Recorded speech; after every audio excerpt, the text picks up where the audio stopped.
Today, July 27, 2015, marks the 62nd anniversary of the Korean War Armistice. The South Korean government has long commemorated the occasion, but since 2013, it has also used the day to honor veterans from the 21 UN member states that supported South Korea during that conflict. Park Ji-won tells us more about the day and its history.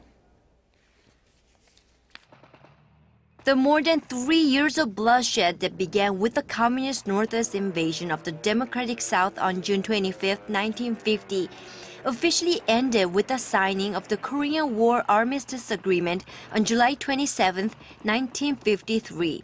It was one of the longest ceasefire negotiations in history, involving 158 meetings over a span of 2 years and 17 days between the U.S.-led UN Command and the North Korean-Chinese coalition.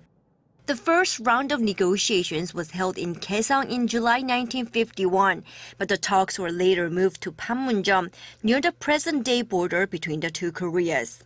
By then, the war had already fallen into a bloody stalemate, with a growing number of casualties on both sides after Chinese Communist forces backing the North Koreans conducted a massive offensive against the South Korean army, backed by the US and 15 other UN member states, including the UK and Canada. Agreement on the armistice was finally reached when both sides accepted the terms for a system of voluntary repatriation for prisoners of war, and when South Korean President Lee Seung-man, who was against the armistice, finally accepted it, though only after receiving a promise from the U.S. for a mutual security treaty and a major aid deal for the South.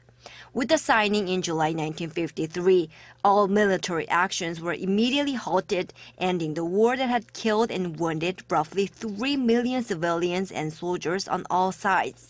The armistice created the demilitarized zone, a 4-kilometer wide buffer zone that is now the de facto border between the two Koreas. It's not much different from the 38th parallel, which divided the two Koreas before the war. But now, 62 years after the signing, the main goal of the Korean Armistice Agreement still has not yet been achieved. The preamble states that the purpose of the agreement is to ensure a complete cessation of hostilities until a final peaceful settlement is achieved. But that final peace treaty has not yet materialized, leaving the important task still to be done. Park Ji-won, Arirang News.